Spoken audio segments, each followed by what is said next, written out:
আসসালামু আলাইকুম রাহমাতুল্লাহি বারাকাতুহু। আমার প্রিয় ছাত্রছাত্রীরা, আশা করি তোমরা ভালো আছো। গত ভিডিওতে আমি টেন্সের সম্পর্কে আলোচনা করেছিলাম। আজকে আমি প্রেজেন্ট ইন্ডিভিজুয়াল টেন্সের সম্পর্কে আলোচনা করব। সেই ভিডিওতে ছিল টেন্স সম্পর্কে আলোচনা। আজকে টেন্সের একটি অংশ, যা প্রেজেন্ট টেন্সের অংশ, প্রেজেন্ট ইন্ডিভিজুয়াল সম্পর্কে আলোচনা করব এবং সেখানে আমি প্রেজেন্ট টেন্সের গঠন দিয়েছি। আজকে আমি তার সঙ্গে কিছু আলোচনা করব। চলো যাই আমরা ক্লাসে।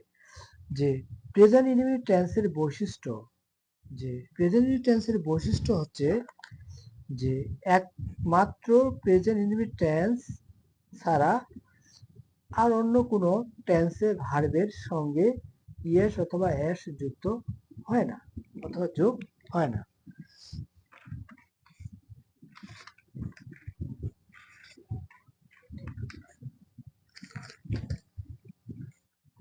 কিভাবে আমরা করতে পারবো? যেমন এটা দিলাম, হি রিডস এ বুক।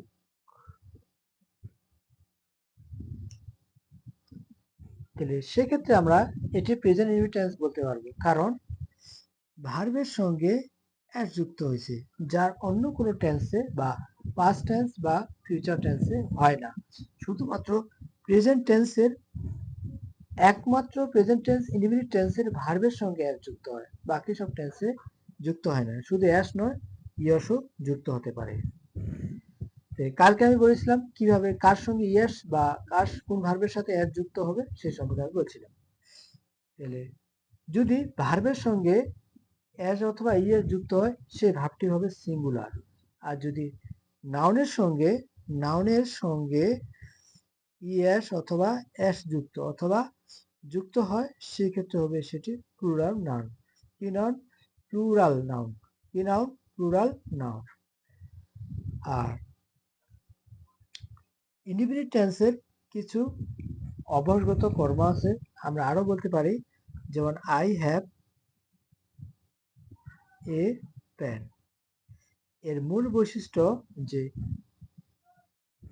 এই বাক্যের মধ্যে একটি ভার্ব থাকবে, সেই ভার্বটি হচ্ছে কি? Present indefinite tense. সেটা কি? Present indefinite tense. কারণ বাক্যের মধ্যে যদি একটি ভার্ব থাকে, সেই বাক্যটাই হচ্ছে তোমার প্রেজেন্ট ইনডিফিনিট টেন্স। যেমন আই হ্যাভ এ পেন, কিন্তু এটি লিঙ্কিং ভার্বগুলো এগুলো হলেও কিন্তু একটি ভার্ব আছে, সেজন্য এটি হচ্ছে প্রেজেন্ট ইনডিফিনিট টেন্সের অংশ। প্রেজেন্ট ইনডিফিনিট টেন্সের কতগুলো বৈশিষ্ট্য রয়েছে, যেগুলো হচ্ছে এক নম্বরে বলতে পারি যে অভ্যাসগত কর্ম। যেগুলো অভ্যাসগত কর্ম বুঝালে সেটি প্রেজেন্ট টেন্স হয়। যেমন আমি এটি কয়েকটি বৈশিষ্ট্য দিছি, যে হি ড্রিঙ্ক, যুক্ত দি, হি ড্রিঙ্কস টি রেগুলারলি, সে নিয়মিত চা পান করে। আর শি টেক্স বাথ রেগুলারলি, সে নিয়মিত গোসল করে। হি ডাস ওয়াক টুইস এভরিডে, সে প্রতিদিন 2 ধরনের কাজ করে। আমরা দেখলাম যে অভ্যাসগত কর্ম বোঝালে সেগুলো হচ্ছে কি? Present indefinite tense. সেগুলো কি? প্রেজেন্ট ইনডিফিনিট টেন্স, যেগুলো অভ্যাসগত কর্ম বোঝায়। এছাড়াও regularly, everyday, daily, habitually,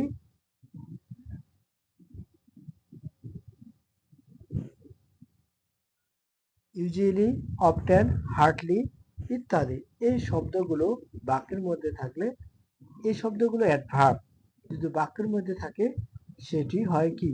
present indefinite tense. একটি বাক্যের ক্ষমতা আছে শেষ করা, অ্যাডভার্ব। আর বাকি আমি কালকে আলোচনা করেছিলাম নাউন ফ্রেজ অথবা অবজেক্ট অথবা কি কমপ্লিমেন্ট, এর মাধ্যমে বাক্য সম্পূর্ণ করতে পারে। তবে বেশিরভাগ অ্যাডভার্ব দিয়েও বাক্য সম্পূর্ণ করা যায়। তাই এই শব্দগুলো হচ্ছে অ্যাডভার্ব। এরপরে আরেকটা বলতে পারি চিরন্তর সত্য। চিরন্তর সত্য বুঝলে বাক্যটি হয় প্রেজেন্ট ইনডিফিনিট টেন্স। যেমন এটি বলছি, the sunrise in the east, যে সূর্য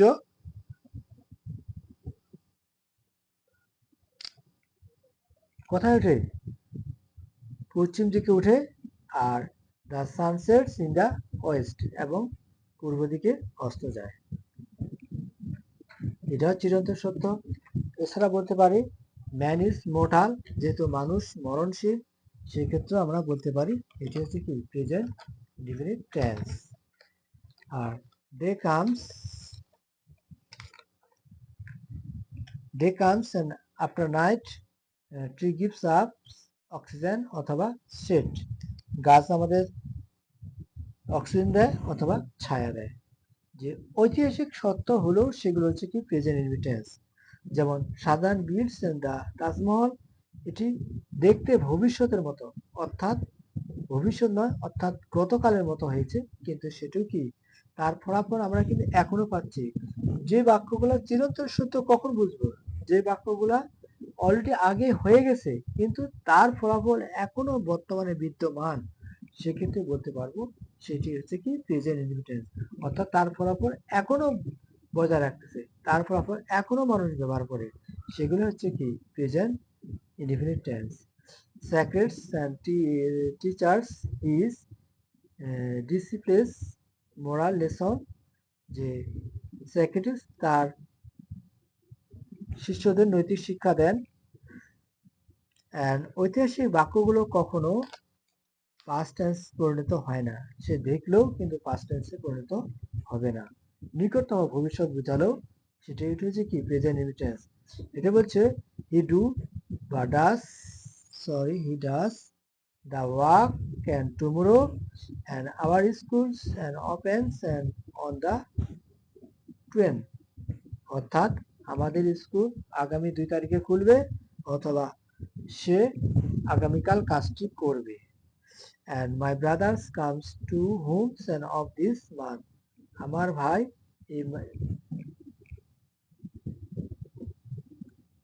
এই মাসেই বাড়িতে আসবে। নিকটতম ভবিষ্যৎ, যেগুলো আমাদের আসবে, খাবে, নিকটতম বোঝাচ্ছে, সেগুলো হচ্ছে কি প্রেজেন্ট ইনডিফিনিট।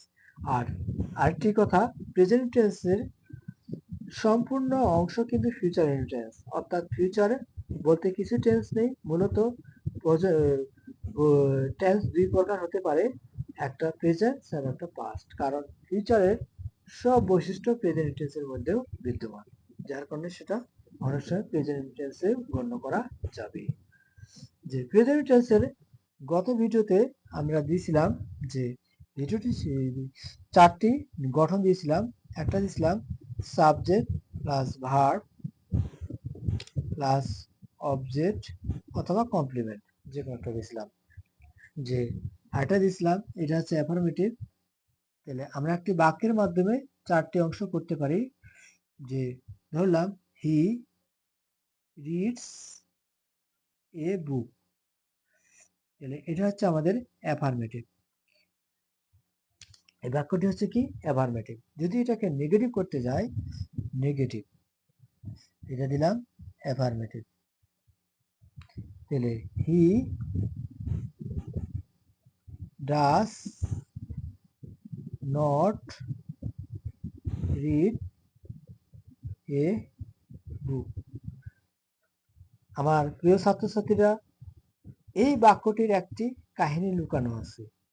যে রিড শব্দটি 3টি ফর্ম, একটা হচ্ছে পাস্ট, একটা হচ্ছে কি প্রেজেন্ট, আর পাস্ট পার্টিসিপেন্ট, 3টি ফর্মে একই, যার কারণে এই বাক্য যদি আই রিড এ বুক এভাবে যদি থাকে, তাহলে অবশ্যই সেটাকে আমরা প্রেজেন্টও ধরতে পারবো, পাস্টও ধরতে পারবো। কারণ এই বাক্যটি আমি যদি পাস্ট ধরি সেক্ষেত্রে আমার কোনো ভুল হবে না, কারণ যেহেতু যে ভার্বের 3টি ফর্ম একই, সেজন্য আমরা বলতে পারবো সেটা হচ্ছে কি পাস্ট ফর্ম বা প্রেজেন্ট ফর্ম। তাহলে এই ক্ষেত্রে আমি এই বাক্যটিকে প্রেজেন্ট ফর্মও ধরতে পারবো, পাস্ট ফর্মও ধরতে পারবো। তবে নেটিভ ইংলিশরা অর্থাৎ বেশিরভাগ সাহিত্যরাই এটাকে পাস্ট ফর্ম হিসাবে গণ্য করছে। আর এটাকে প্রেজেন্ট টেন্স হিসেবে পরিপূর্ণ চেনার জন্য যে হি রিডস এ বুক, কারণ আমি আগে বলছিলাম যে একটি ভার্বের সঙ্গে যদি ইএস বা এস যুক্ত থাকে সেটি হচ্ছে প্রেজেন্ট টেন্স। এটি একেবারে প্রেজেন্ট টেন্সের বাক্য, এটি আর কোনো ক্লাস ধরা যাবে না। আমরা চিনতে পারলাম যে কিভাবে তিনটা ফর্মের ভার্বগুলো কিভাবে কোন টেন্সে ব্যবহার করা যায়। তাহলে নেগেটিভ ফর্ম হচ্ছে he does not read a book. আর যদি ইন্টারোগেটিভ করতে যাই তাহলে he does he read a book. তাহলে সেক্ষেত্রে হবে ডাজ হি রিড এ বুক। সেক্ষেত্রে আমার এই বাক্যটি হবে ডাজ, কারণ যে রিড হচ্ছে মেন ভার্ব, আর ইন্টারোগেটিভ শুধুমাত্র অক্সিলারি ভার্ব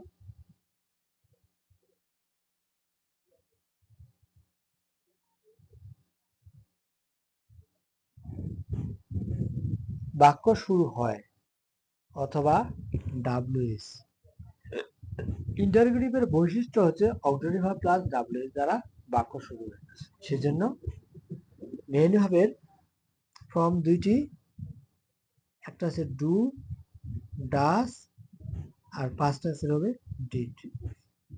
এইটা হচ্ছে তাদের অক্সিলারি ভার্বের মেন ভার্বের অক্সিলারি ফর্ম, মানে তার বদলেও বসানো যায়। তাহলে সেক্ষেত্রে আমরা বলতে পারি does he reads a book. আর নেগেটিভ ইন্টারোগেটিভ